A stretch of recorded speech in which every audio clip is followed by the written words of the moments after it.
I'm Max Dalton, and in this video I'll show you how to deactivate and reactivate your Roblox account. Step 1. Open the Roblox app and then tap More in the menu on this screen. Step 2. Scroll down this menu and then tap Settings. The associated screen opens. Step 3. Tap Privacy and Content Restrictions in the list of options. Step 4. Tap Account Deactivation and Deletion in this menu. The next screen shows you options for deactivating and deleting your Roblox account.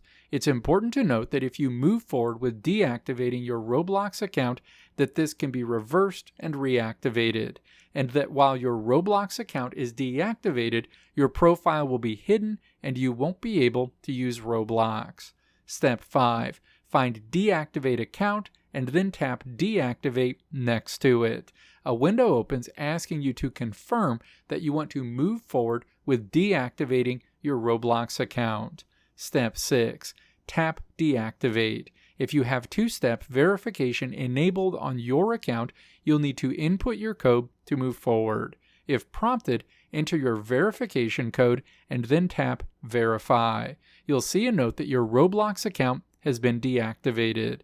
You can reactivate your Roblox account at any time by opening the Roblox app and entering your login info. You'll see a note that your Roblox account is currently deactivated. All you have to do is tap Reactivate, and that's it. Your Roblox account will be fully restored to the state it was in when you deactivated it. Let me know if this video helped you out in the comments below. If you liked what you saw here, click the video links on the right side of the screen to check out another video. Or click the logo on the left side of the screen to check out my tutorial website at www.maxdalton.how.